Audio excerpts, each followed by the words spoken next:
Okay, part 3 of week 5. A lot of questions on this one. And this is actually going to, when I show you this, you're going to realize how much it would have saved you on part 2, doing all the what if scenarios to input all the changes for the loan. So this, you're going to have the aha moment and go, oh my gosh, that's so much easy. That is so much easier.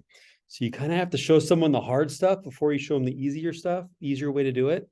And this is one of those scenarios. So we're going to walk through part 3, Arizona loan. Got my stuff right here. I'm going to look through. All right. So I've already done the step 1. Title, the chart, row 1, amount, loan amount, period of months, interest rate. So that's basically we're copying this side. Oh, I want to not stop sharing. I want to go annotate. So annotate. So we're copying this right here to be right here. Okay. And then we're going to basically we're going to duplicate this without having to type all these in and with actual formulas. So that is what we are going to attempt. So let me turn off that, clear all drawings. Okay, so I've inputted the loan amount, interest rate, term. Okay, now what they want to do for step 2 is in cell B7. So B7 is right here. Oh, let's go bigger. We want to go view. Let's go 150.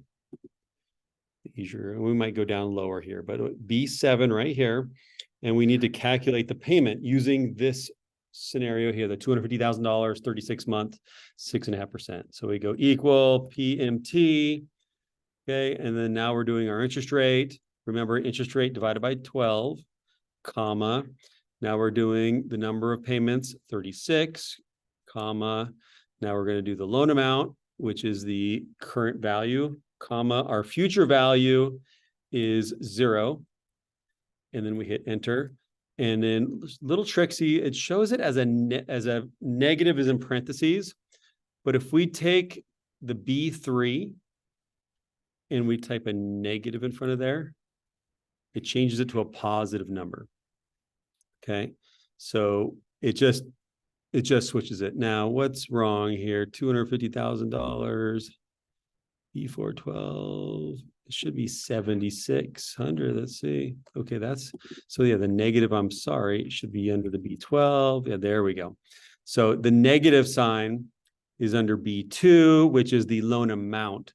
So when you first calculate it, it shows $7,660, but it's a negative because that would subtract it.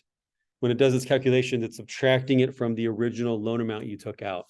But for cosmetic reasons, our brain computes positive numbers better. So you would just go put a negative sign in front of the B2, which is the loan amount, and then it makes it to be a positive. Remember in algebra, negative times a negative becomes a positive. That's why that works. Okay, so we've reproduced that. Now, here's the magic. So we are going to type in manually. You have to type in all these interest rates. So from 9 down to 1. So I put, I'm going to go here and I'm going to type 9, but I'm going to make it as a percent. Okay, I got 9%. Now watch, I can do 8.5, right? Oops. Oh, check it out. So it's rounding it. So I need to go here and add that little decimal point because I don't want it to round. I want it to be the full amount.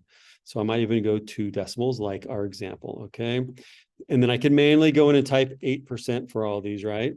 Watch this little magic. If I go here and go equals this column minus 0.5, oops, 0.05 because we're in decimals.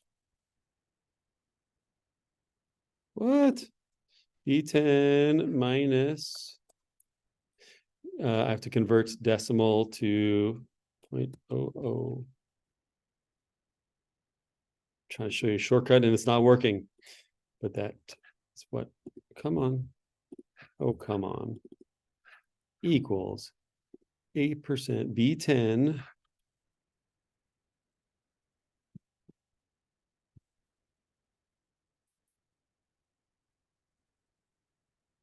Oh, it's rounding it. No, 0.5. There we go. Okay, so whoop, whoop, forget what I just did. We're going to go B10, which is the one above it. I promise this actually still saves us time, even though I messed up. It's going to take the cell above it, B10, and minus 0.5%. And I hit enter, and I get 7.5%. That's what I want. Now, here's why we're saving time, is I copy that and paste it down to, and we're going down to 24.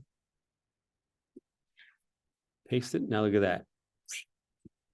Okay, so it took me a little time because I messed up, but once I dialed in the formula, copy paste gets me all the way down.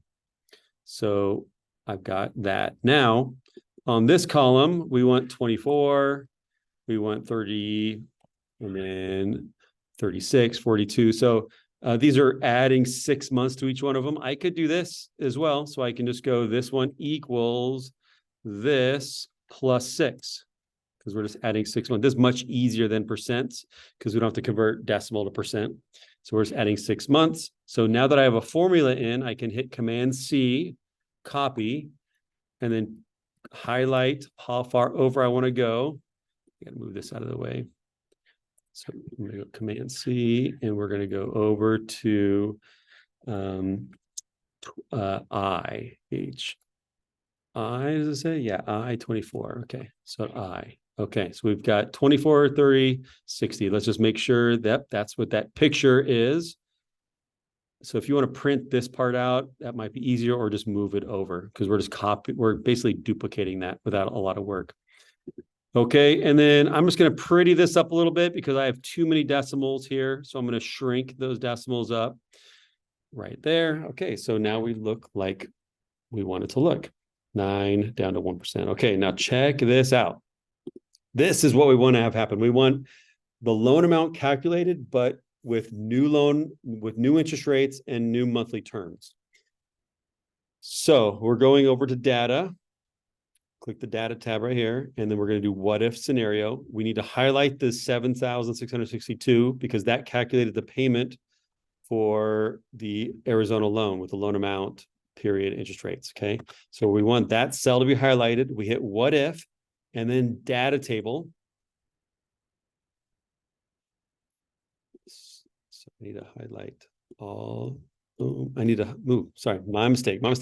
We want to start here and highlight all of those. So make sure we start with the payment. So if you notice, in the formula bar is our original payment, but we want that to be copied over to I down to 24. So all of those are highlighted. Then we hit what if, then we hit data table. All right. Now what it says, what is our row input? Our row goes across this way. Our rows are our months. So we just click this month right here because that's our basis. And then our column is the up and down. Columns go up and down. And that's our interest rate. So we click down here to column when we click the original 6.5%. And what's going to do is going to pull in all the 24, 30, 36, 42, 60 months and 9, 8.5, 8, 7, 6, 5, 4, 3, 2, 1. And then just boom, all at once. So instead of like the previous one, we had to manually put it in. You were probably took you a lot of extra time to do that. This is why we show you the magic of Excel. And we hit OK, and boom. Now we got a lot of rounding. So those numbers don't look exactly the same, but they are. They just have it. We have too many decimal points there. So we got to go in here and we want to highlight just these.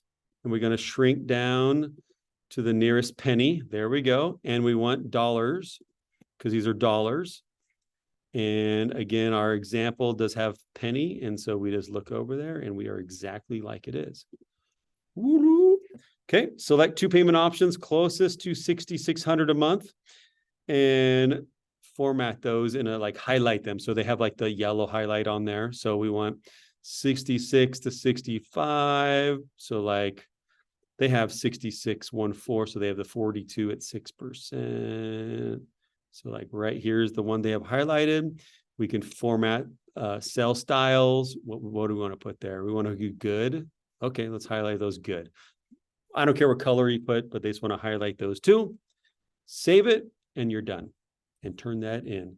So a lot of heartache, but that one's the easiest one than part 1 and part 2. All right. Make it a good week.